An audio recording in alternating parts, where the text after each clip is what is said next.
Shalom à tous, Baruch Hashem. On a le droit de reprendre le Chok HaEmuna, Chelek Dalet, et on est le 3 Av pour le cycle annuel. On reprend le jardin de la foi, donc dans les moyens, comment travailler sa Emuna, comment acquérir la Emuna. Là, on est dans le moyen de stabiliser la Emuna avec la réparation du Brit. On a vu que dans les cours précédents, que le maintien de la Emuna d'un homme, de la foi et de la conscience que tout vient d'Hachem, que tout est pour le bien, toute cette bracha extraordinaire, ce paradis sur terre, il dépend de la préservation de l'alliance. Pour les hommes, les yeux, bien évidemment les actions et la préservation de la semence d'un homme, et pour les femmes et les pensées d'un homme, et pour les femmes, la sniout, d'accord? La sniout vestimentaire dans le comportement, etc. C'est marqué dans le Zohar Kadosh que l'essentiel de l'épreuve d'un homme, pourquoi il vient dans ce monde-là, c'est pour être mis à l'épreuve de la débauche. Or, d'un autre côté, on sait que l'essentiel, il dit Rabbi Nachman, écoutez-moi, Haran, c'est la Emouna. Il se trouve donc en réalité, ces deux notions sont interdépendantes l'une de l'autre. Que l'essentiel de la débauche, comment on explique? L'essentiel de la débauche, c'est quoi? Rabbi Nachman nous a dit, c'est les yeux. D'accord? Et la préservation des yeux, ça veut dire avoir une foi totale en un Kadosh Baruch Hu.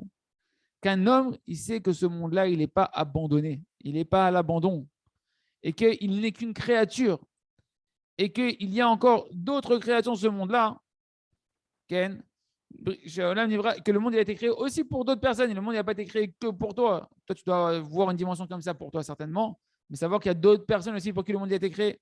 Et donc, tu ne vas pas regarder ce qui ne t'appartient pas. Ce qu'Hachem, il n'a pas mis pour ta mission à toi, ça ne te regarde pas. Parce qu'un homme, une créature, elle doit regarder que ce qu'Akadosh Baruch Hu, il t'a confié pour ta mission. Hachem, il t'a donné des choses qui t'appartiennent, qui sont dans ton domaine, qui sont utiles pour toi, qui sont bénéfiques pour toi et nécessaires pour toi. Sur ça, tu dois poser tes yeux et c'est tout. Et donc, tu ne dois pas regarder et désirer ce qui ne t'appartient pas. Parce que concrètement, c'est ce qui se passe lorsqu'un homme il voit d'autres femmes. Il convoite et il désire des femmes qui ne lui appartiennent pas. Comme c'est marqué dans l'écouter Moharan, et pareil pour des femmes qui vont se mettre des habits qui ne sont pas corrects, ça va attirer de regarder des hommes qui ne t'appartiennent pas. Et c'est marqué dans l'écouter Moharan, enseignement numéro 54, qu'à cause de ça, de la débauche, de ne pas préserver ses yeux, eh ben, ça entraîne la mort du cœur. Un homme, il est mort-vivant spirituel. Je sens rien quand je me mets teb, je sens rien quand je fais la tfila, moi je sens rien quand je vais à la synagogue, moi je sens rien quand je fais le Shabbat. Ton cœur spirituel est mort. Tes yeux, vous n'irez pas après vos yeux et après votre cœur, tu as tué ton cœur spirituel. Donc, ne t'étonne pas que tu dis, moi, je ne sens pas, je ne comprends pas. C'est normal. Pour l'instant, ton cœur est anesthésié. Il faut lui faire des électrochocs, là, je ne sais pas comment on dit, là, les trucs, là, les chocs, là, les électrochocs. Lorsqu'un homme ne préserve pas ses yeux, alors malgré lui, il désire tout ce qui ne lui appartient pas qui passe devant ses yeux. Parce qu'il y a une loi spirituelle que tu veux ou tu ne veux pas, tu es conditionné par cette loi-là, par laquelle Hachem a créé le monde. C'est marqué l'œil, il voit, le cœur, il désire. Tu dis, toi, moi, je ne suis pas comme ça, tu dis, bah, tu es un extraterrestre. Les paroles de nos sages sont des lois immuables de la nature spirituelle. C'est une loi, comme le feu, ça brûle. Et ben, l'œil, il voit, le cœur, immédiatement, il désire ce qu'il voit. Et c'est impossible pour un homme qui ne préserve pas ses yeux de ne pas transgresser l'interdit de tu ne convoiteras pas ce qui ne t'appartient pas. Tu ne désireras pas des choses interdites. Et un homme, il ne se rend pas compte que très souvent, eh ben, il transgresse aussi toutes les aseret à dibrot, les 10 commandements. Qu'est-ce que c'est marqué dans les 10 commandements? L'otarmod. Tu ne convoiteras pas la femme de ton prochain, la voiture de ton prochain, la maison de ton prochain, le travail de ton prochain, qui sont des déclinaisons contemporaines de ce qui est marqué là-bas dans le commandement de tu ne convoiteras pas. Parce que les yeux voient, le cœur convoite. Et c'est également, on peut comprendre ici pourquoi le haïnara, le mauvais œil, il endommage Ken par les yeux. Ça passe par les yeux. Ken, comme c'est marqué dans la Gemara. Parce que lorsqu'un homme, il désire quelque chose qui ne lui appartient pas avec ses yeux, il est en train d'endommager spirituellement la vitalité de cette chose-là. Tu es en train d'aller pomper quelque chose qui ne t'appartient pas avec tes yeux. Tu es en train de détacher la chose que tu es en train de convoiter avec tes yeux qui ne t'appartient pas de la divinité qui la vitalise à l'intérieur d'elle. Et David Ameller, Allah Shalom, que son mérite nous protège, il ramène plusieurs fois dans les Teilim le mot tamid. On va voir dans des versets où il y a plusieurs fois le mot tamid qui veut dire toujours, constamment, qui apparaît plusieurs fois. Parce qu'en réalité, quoi? Ce sont des versets qui contiennent le mot tamid, qu'on peut relier entre eux par le mot tamid. On va comprendre que ces versets-là, ils sont connectés. Hein, c'est un dénominateur commun entre plusieurs versets où il y a le mot tamid qui va nous donner du sens entre les versets. C'est marqué par exemple, Vani Tamid Imar. Je suis toujours et moi, Hachem, il dit, je suis toujours avec toi. C'est la dvekout à Kadosh Baruch Hu. Je ne sais plus si c'est Hachem ou David qui parle. Je crois que c'est Hachem, c'est David. Et moi, je suis constamment avec toi. C'est-à-dire que David, il est constamment en dvekout, attaché à Kadosh Baruch Hu. C'est le Télim 73, verset 23. C'est marqué ensuite un autre verset où il y a, donc là, on a le mot toujours, Tamid. Un autre verset qui dit Enai Tamid El Hachem, mes yeux, ils sont toujours vers Hachem. Télim 25, chapitre, verset 15. C'est-à-dire quoi? C'est l'effet de préserver ses yeux. Je garde mes yeux que pour Hachem. Et l'un va dépendre de l'autre. C'est-à-dire que si tu veux être constamment attaché à Kadosh Baruch Hu, Bani Tamid, il marche, je serai toujours avec toi. Eh bien, il faut avant tout avoir les yeux constamment tournés vers Hachem. C'est ça, Enai Tamid El Hachem, mes yeux sont toujours vers Hachem. Et l'un va avec l'autre. La dvekout t'amène à préserver tes yeux, et préserver tes yeux t'amène à la dvekout, à l'attachement à Kadosh Baruch Hu. Donc, pour mériter la shmirat ha'enaim intérieure, que même ton esprit, tes yeux de ta tête, les yeux de tes pensées, elles soient pures, c'est que quand une personne elle est attachée véritablement sans cesse à Kadosh Baruch Hu. D'accord? Parce que tant qu'un homme, parce qu'un homme, il peut fermer ses yeux de chair, et pourtant, en réalité, ses yeux spirituels de son imagination, il continue à voir ce qu'il en va dans sa tête. D'accord? Et il peut imaginer tous les interdits du ciel dans sa tête avec les yeux qu'il a dans sa tête spirituelle. C'est pourquoi c'est que lorsqu'un homme il va être attaché dans sa pensée, que sa pensée elle est attachée à Hachem, et que ses yeux spirituels intérieurs ils sont fermés, ils sont tournés vers Hachem, et que ses yeux de chair aussi ne regardent pas d'autre chose, que de ça va dépendre la émouna, qu'un homme, ce qu'on appelle ici, il préserve ses yeux. Il préserve ses yeux, donc il peut être attaché à Hachem. Il peut voir que Hachem, être constamment voir Hachem partout, etc. Et à ce moment-là, ça accomplit le Tamid, troisième verset où il y a le mot Tamid, c'est quoi? Shiviti Hachem lenegdi Tamid. J'ai mis Hachem devant moi toujours. Je mets Hachem toujours devant toi, préserve tes yeux, attache ton cœur à Kadosh Baruch Hu, préserve les yeux de ton esprit, et à ce moment-là, tu verras Hachem constamment devant toi. Il y a ratson qu'on puisse se renforcer dans la Emouna, dans la Dvekut à Hachem, en préservant nos yeux pour les femmes, en se renforçant dans la Tzniout, et que comme ça, on puisse maintenir cette sensation de vie paradisiaque qui est la Emouna constamment sur nous, Bédat Hachem. On continue avec le livre Le Jardin des louanges. Donc, on est en train de voir maintenant, on a dit, le sens du Shmona Esrei, donc de la Hamida, qu'on va décrypter avec la lumière du remerciement de la Emouna. D'accord? Donc, pour la prière du Shmona Esrei de la Hamida, la première bénédiction, c'est ce qu'on appelle la bénédiction des patriarches. Où là-bas, c'est l'endroit le plus important de la Hamida, que si jamais c'est marqué dans la Lacha, celui qui n'a pas eu la concentration qu'il faut de penser ce qu'on dit dans cette bracha-là, il doit recommencer la tefila. D'accord? Et on commence en disant Baruch Ata Hashem, Elokeinu, Veloké Avotenu, béni soit Hashem notre Dieu, le Dieu de nos pères. Okay? Et lorsqu'on est en train de dire Eloké Avraham, et on répète encore ensuite Eloké Yitzhak, le Dieu de Abraham, Eloké Yaakov, le Dieu de Yaakov, ça veut dire quoi? Ça veut dire qu'en réalité, nos avot, nos patriarches, nos saints patriarches, ils ont reçu la divinité et la royauté, la domination d'Akadosh Baruch Hu sur eux avec amour. Eloké Avraham. Abraham, il a pris Hachem comme son Dieu. C'est-à-dire quoi? Il s'est assujetti avec amour au règne d'Akadosh Baruch Hu. Ça veut dire quoi pour nous, comme on a expliqué en long et en large? Accepter la royauté d'Hachem, c'est marcher avec le remerciement, dire merci sur tout ce qui m'arrive dans ma vie parce que je sais que ça vient d'Hachem, du roi, et que je remercie Hachem surtout parce que le roi, il est bon.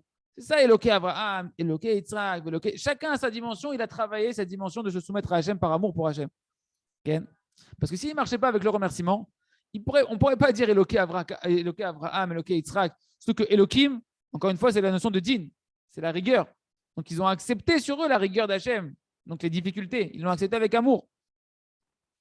Donc, ça montre qu'ils ont accepté la Elokut, la tribu de rigueur d'Hachem, et qu'ils sont partis avec le remerciement sur tout ce qu'ils ont traversé. C'est quoi la suite de la bracha?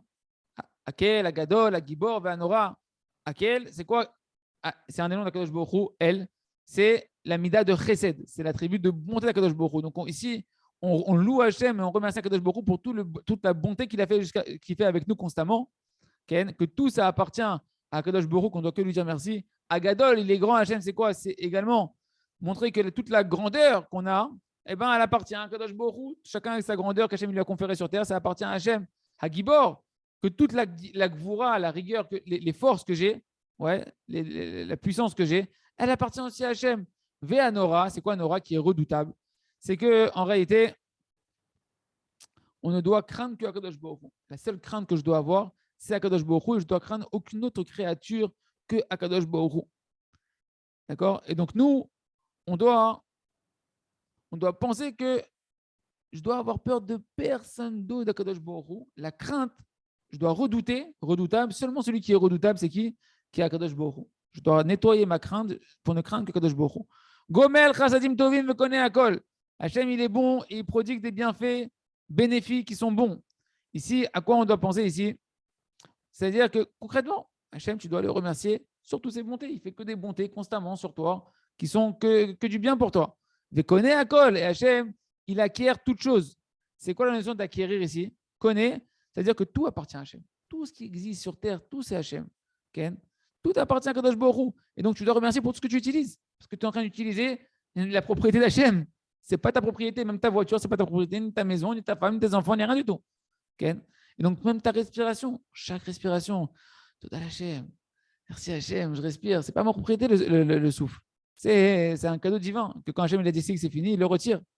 Donc, sur chaque étape de la vie, sur chaque chose, je dois voir la providence miséricordieuse de Kadosh Baruch Hu. Combien tout appartient à Kadosh Baruch Hu. Et que, mamash, il n'y a pas de. Il y a pas d'autre possibilité, d'accord, si ce n'est que de rendre au moins la reconnaissance à Hachem, de lui dire merci. Comment tu veux dire merci à Kadosh Baruch Hu? Comment tu veux remercier Hachem si ce n'est qu'en lui disant merci? Dis-lui merci, sois reconnaissant, exprime ta gratitude. Comme c'est marqué dans le Midrash Shocher Tov, que c'est que par le remerciement qu'on peut payer Kaviachol à Kadosh Baruch Hu de ce qu'on utilise. Hein? Comment tu veux payer Hachem? C'est quoi ta valeur d'achat que tu n'es pas un voleur? Eh bien, c'est la reconnaissance. C'est dire merci à Kadosh Baruch Hu. Peut-être qu'on fait les brachot avant de manger chaque chose, etc. Et que Rabbi Nachman, pour bien comprendre le sens de la prière, il disait à chaque fois merci Hachem pour cette pomme, merci Hachem pour cette table. En plus de la bracha, pour avoir conscience que ça ne m'appartient pas, c'est Hachem. Et Hachem, il se souvient des bienfaits de nos ancêtres. C'est-à-dire qu'un homme, il doit constamment chercher à ressembler à Kadosh Baruch Hu dans ses traits de caractère. Comme c'est marqué, nos sages nous ont dit, la manière qu'Hachem il est bon par bonté gratuite, qu'il est miséricordieux, toi aussi tu dois être pareil avec tes créatures, bon par bonté gratuite, miséricordieux, etc. Et ça, on doit apprendre des traits de caractère qu'Hachem nous a dévoilés de lui-même, si on peut dire ainsi. Et on doit apprendre à Kadosh Baruch Hu, eh ben, la Hakarat Tov, d'accord, la reconnaissance d'Akadosh Baruch Hu. Que Akadosh Baruch Hu, on voit chez l'homme afsik, les Akir Tova, les Avot, Akadoshim, que Akadosh Baruch Hu, constamment, il rementionne les bienfaits de nos ancêtres comme si il leur était reconnaissant pour tout ce qu'ils ont fait de dévoiler Hachem, etc. Et on voit que Akadosh Baruch Hu, il a une reconnaissance Kaviachol de toute la Messirut Nefesh qu'ils ont fait, tout le don d'eux-mêmes qu'ils ont fait, d'accord, pour pouvoir honorer Hachem, glorifier Akadosh Baruch Hu. Eh bien, sans cesse, Hachem, il nous demande de les rappeler. Donc, c'est une forme de Akaratatov d'Hachem qu'il a pour nos ancêtres. Hachem se souvient pour l'éternité, il n'oubliera jamais Akadosh Baruch Hu, Zocher Chasdei Avot, il se souviendra pour toujours les bontés qu'ils ont fait depuis tellement longtemps nos ancêtres. De l'ozo bilvad, et là, chez Mossif et Shelem, Lahem, Al-Chasadam, et Akadosh Baruch Hu, c'est pas que simplement il se rappelle d'eux, mais il continue à les récompenser, les ancêtres, à leurs enfants, leurs petits-enfants. Jusqu'à aujourd'hui, on bénéficie encore des bienfaits que Akadosh Baruch Hu reconnaît de nos ancêtres. C'est une forme d'akaratatov d'Hachem qu'il a envers nos ancêtres par rapport à nous. Jusqu'à aujourd'hui, que tout ce qu'on se maintient, c'est par le mérite de nos ancêtres. Donc Hachem, tu vois combien tu dois apprendre ici, Zocher Chasdei Avot, combien Hachem, des milliers d'années après, il se rappelle encore, il a encore la reconnaissance envers nos ancêtres. Donc Hachem, en fait, ils n'ont rien fait à Hachem. C'est une image. Mais Hachem, il nous apprend une dimension de akaratatov qu'il a, qui est Ensof, envers quelqu'un qui lui a fait du bien, Kaviachol, si on peut dire ainsi, à Kadosh Baruch Hu. Et bien pareil, on doit apprendre ça pour nous, pour les autres. Et il amène le libérateur à eux et à leurs enfants. C'est quoi qu'il amène au présent? C'est marqué, il amène Umevi Goel au présent. Que constamment, à Kadosh Baruch Hu, il amène le libérateur aux petits-enfants et aux enfants, aux descendants des Noavot. Ce sont les tzadikim, que dans chaque génération, Mashiach il peut potentiellement se dévoiler. Et sinon, il y a les tzadikim qui sont la dimension du Mashiach, qui sont là pour délivrer le peuple. Même au niveau individuel, chacun il peut recevoir, comme on le fait aujourd'hui, recevoir des conseils qui changent ta vie et qui te rendent ton enfer un paradis sur terre. C'est pourquoi nous, on doit chercher à ressembler à Kadosh Baruch Hu, de se rappeler constamment tous les bienfaits et les bontés qu'on a reçus même des hommes qui sont les envoyés d'Akadosh Baruch Hu et bien évidemment d'Akadosh Baruch Hu. Constamment, on doit être dans cette reconnaissance. Les Ma'an Shemo, c'est quoi les Ma'an Shemo? Pour la gloire de son nom, afin qu'on puisse le remercier. Parce que comme on a dit, les Ma'an Shemo, en faveur de son nom, c'est que se dévoile le nom d'Hachem, qu'Hachem, il est que un, il est que bon, il fait que le bien. Il n'y a pas d'autre entité, il n'y a pas de dualité chez Hachem. Hachem, il est que de l'amour. Et donc, c'est ça la notion de, à chaque fois qu'on va marquer les Ma'an Shemo, les Ma'an Shemach, pour ton nom, etc., c'est qu'on veut louer à Kadosh Baruch Hu pour tout ce qui nous arrive. Comme on a dit dans le Kaddish, Idgadal, Vekadash, Shemerabah, que soit grandi, sanctifié son grand nom. Quel grand nom? On parle de ce grand nom, ce sont toutes les louanges qu'on fait à Kadosh Baruch Hu sur le bien comme sur le mal. que d'avoir conscience que tout, c'est que de la bonté, que de la miséricorde, Akadosh Baruch Hu. Et c'est ça qu'on dit les Maran Shemo, Be'ava, en faveur de son nom, par amour, parce qu'Hachem, il est que amour pour nous. Et c'est quand que se dévoile l'amour d'Akadosh Baruch Hu, c'est quand on est vraiment en train de glorifier le nom d'Hachem, Ken, c'est lorsqu'on marche avec le remerciement. À ce moment-là, tu dévoiles par ton remerciement l'amour d'Hachem. Tu dévoiles ta conscience que tout ce qui t'arrive, c'est que de l'amour d'Akadosh Baruch Hu. D'accord? Que Hachem, et c'est ça que Hachem, il veut amener la Géoula, les Ma'an Shemo Be'ava, il veut amener le Goël, le Mashiach.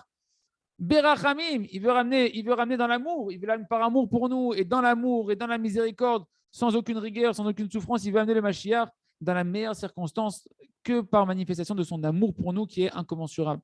Si c'est comme ça, en réalité, toute la fin de la bracha, alors on comprend, mais Goël, il amène le libérateur à leurs enfants, à leurs petits-enfants pour son nom par amour. C'est-à-dire quoi? Lorsque nous, maintenant, on remercie le Créateur pour la gloire de son nom, à ce moment-là, cette dimension est tellement grande qu'elle amène le Mashiach par amour sans rigueur. Le fait de travailler ce qu'on est en train de faire nous aujourd'hui, de remercier Hachem, de dévoiler la miséricorde de l'amour d'Hachem, ça amène le Mashiach Berachamim. Ça amène le Mashiach pour la gloire du nom d'Hachem. Ce n'est pas pour tes intérêts. Je n'amène pas le Mashiach pour mon compte en banque, pour mon mariage, pour mes enfants, pour la guerre, etc. J'amène le Mashiach parce qu'Hachem, il est bon. Je veux qu'Hachem, le monde, il connaisse qu'Hachem, il est bon. Et ça, quand tu remercies, que tu enseignes, tu diffuses ça, eh ben, tu fais venir le Mashiach pour la gloire du nom d'Hachem, pas pour la gloire de tes intérêts à toi. Mais les Roser Moshe Omagen, tu es un roi qui aide, qui délivre et qui nous protège.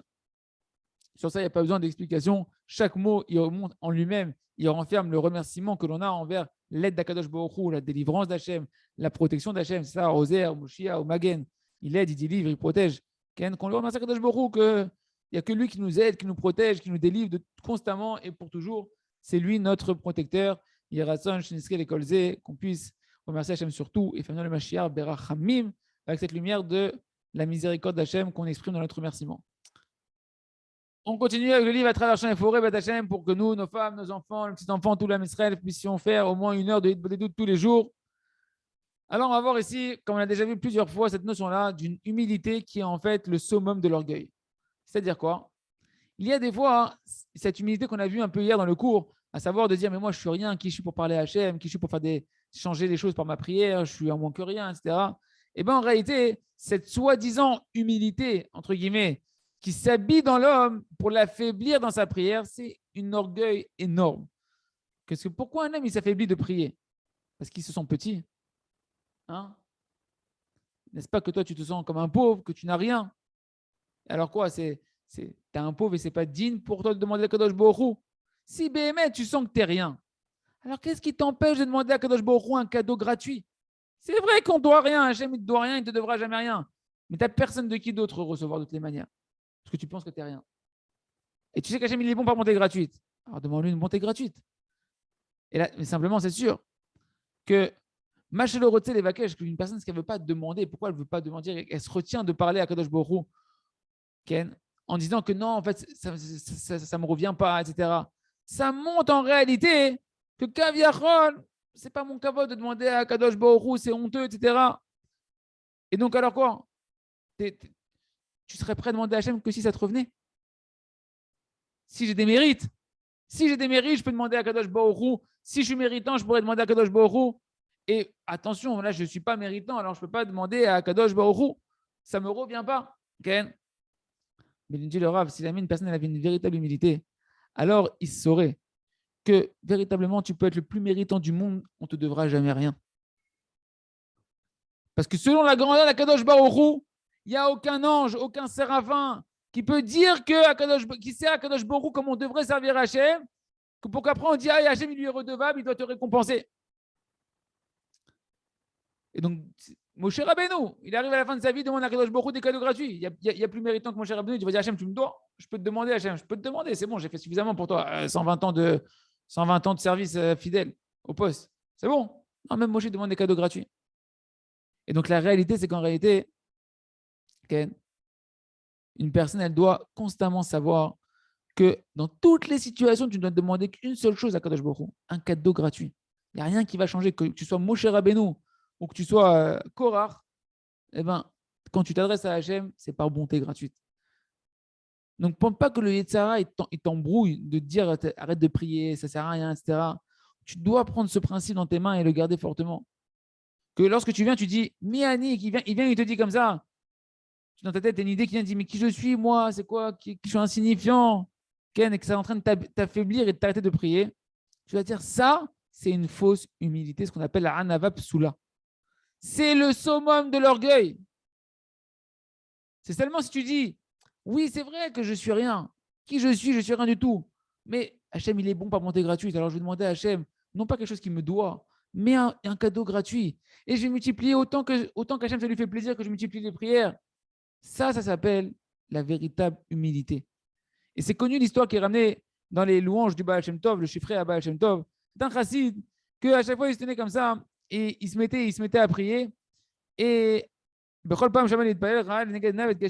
voyait sa matérialité, il voyait combien il était enfoncé dans des mauvais désirs encore, etc. etc.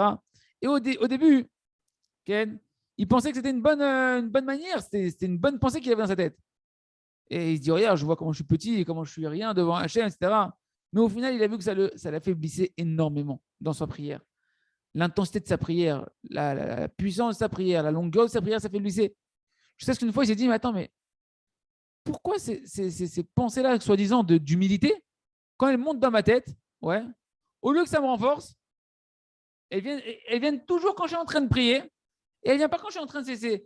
Et elles m'affaiblissent de ma prière, et elles ne viennent pas ces pensées quand je suis en train de manger, quand je suis en train de boire. Non, quand je suis en train de prier, Davka. Et elle dit, ah, en fait, elle vient quand je suis en train de prier, parce que ce n'est pas des bonnes pensées. C'est des pensées du Yetzirara qui veulent m'empêcher de prier. Et donc, il est jeté ces pensées-là, et il repartait dans la prière avec la joie et la ferveur. Et Ratson qu'on prenne exemple de ce chassid-là, de repousser, de démasquer ses pensées d'humilité, de fausse humilité, et de savoir que tu dois prier toujours à Kadosh Baruch Hu par bonté gratuite. Nachon, tu n'es pas méritant, et parce que je ne suis pas méritant, je te demande à Hachem des bontés gratuites. Et Hachem, il a créé ce monde que pour nous dévoiler sa miséricorde et sa bonté gratuite. Donc Hachem, il est content quand quelqu'un se sent non méritant, qui vient demander, supplier à Hachem, ça dévoile. C'est quand Hachem lui répond, la miséricorde d'Akadosh Baruch Hu. On continue avec le jardin de la sagesse de Hachem. Donc, le fameux épisode du conte de Rabbi Nachman, où là-bas, les deux sages remettent en question et renient le tzaddik. Et on a dit que le tzaddik, c'est la clé pour avoir la émouna dans Hachem. On ne peut pas croire en Hachem véritablement, pleinement, sans croire dans les tzaddikim. Sixième raison, c'est que les tzaddikim sont le dévoilement de la divinité et la face de la shrina. Béhémet, dans l'intériorité des choses, la émouna des tzaddikim, c'est elle qui amène un homme à reconnaître, à avoir une émouna sensationnelle vécue dans son corps, d'accord, du roi du monde. Parce que le tzaddik, en réalité, c'est lui la preuve vivante qu'il y a un roi sur terre. Parce que le tzaddik, par sa prière, il décrète. Et à Kadosh Baruch Hu, on voit qu'il accomplit ce que le tzaddik il a décrété. Et à Kadosh Baruch Hu, il décrète. Et on voit que le tzaddik, par sa prière, il annule. Donc ça veut dire quoi? Que tu vois que tout ce que le tzaddik veut, à Kadosh Baruch Hu, il répond. D'accord? Il lui fait. Comme c'est marqué, le tzaddik, il domine Kaviachol Hachem par sa crainte du ciel. Ils ont dit quoi? Qui c'est qui peut dominer Hachem? Qui c'est qui me domine? Le tzaddik qui me domine, il a dit à Kadosh Baruch Hu. C'est ça ce qu'on dit. Eretson, Yerav, Yaaseh, dans le Hachem Jovetera, la crainte de ceux qui le craignent, Hachem, il l'a fait. C'est qui ceux qui le craignent? C'est les tzaddikim. Et Hachem, il fait leur volonté. Ça veut dire quoi?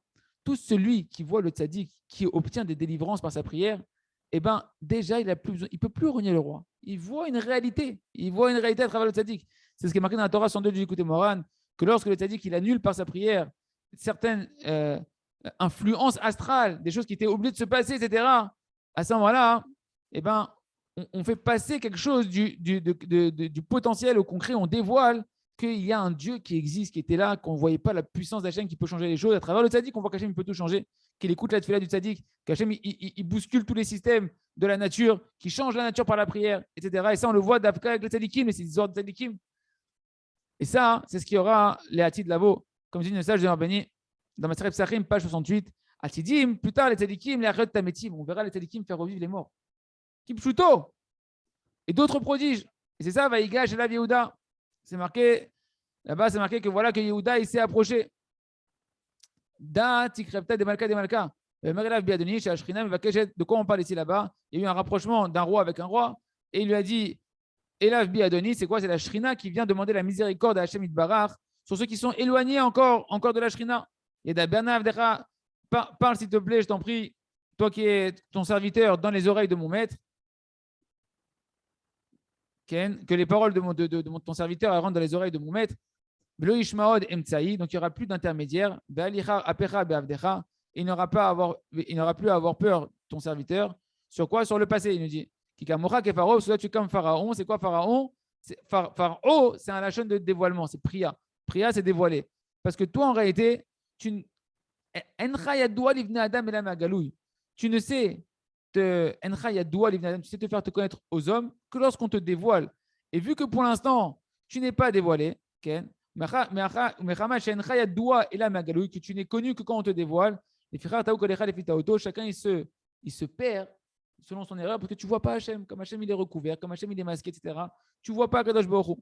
Mais toi maintenant, il nous dit, quand tu vas annuler ta volonté au tzaddik, donc ça c'est pour montrer qu'en réalité, pour l'instant, Hachem il est caché, les tzaddikim, ils nous dévoilent la main d'Hachem, et grâce aux tzaddikim, eh ben, on prend conscience d'Akadosh Baruch Hu. Parce que plus tard, Hachem se dévoilera, il n'y aura plus de questions. Mais toi maintenant, quand en tant qu'individu, tu vas annuler ta volonté pour faire ce que le tzaddik demande. Comme nous sages ils ont dit dans Moed Katan, Kadosh Baruch Hu, il décrète, et le tzaddik, eh ben, il peut annuler ce que Kadosh Baruch Hu, il a décrété. Alors, qu'est-ce qui se passe? Quand pas toi, individu, quand toi, Hachem, tu annules ta volonté au tzaddik, Kadosh Baruch Hu, il est prêt à annuler des décrets qu'il avait fait. Parce que le tzaddik, il a prié, etc. À ce moment-là, qu'est-ce qui se passe? Tu es en train de te dévoiler à Kadosh Baruch Hu à travers la tefila du tzaddik. Tu fais montrer à tous qu'en réalité, toutes les influences astrales, tout le système de la nature qui était bloqué, qui avait une xéra, un décret, etc., à travers le tzaddik, quand tu réponds et que tu annules le décret, tu fais savoir à tous qu'il y a un Dieu qui est présent, qui fait la volonté du tzaddik, et en réalité la volonté de celui qui prie vers lui. D'accord? De la même manière que Paro, il décrète, et ma Paro, Gozer, Venomekayem, Pharaon, il décrète et ça ne s'accomplit pas. Okay? Paro, c'est qui ici? C'est les forces de la nature, c'est les forces qui sont dévoilées devant tout le monde, etc. Et bien malgré tout, il décrète quelque chose pour qu'il y ait un mauvais chose qui se passe, et tu ne l'accomplis pas, Hachem, pourquoi? Qu'il y a tzaddik mivatel, parce que le tzaddik, il vient et il annule. Donc on voit qu'en fait, le tzaddik, c'est un système spirituel que Hachem a mis sur place pour dévoiler la puissance d'Akadosh Baruch Hu de pouvoir changer et bouleverser les ordres de la nature. Il reste qu'on puisse avoir foi dans les tzadikim, se rapprocher des tzadikim, s'annuler aux tzadikim, croire en eux, et comme ça, pouvoir voir des miracles et pouvoir dévoiler la lumière d'Akadosh Baruch Hu. On continue avec le Sefer, on termine avec le Sefer.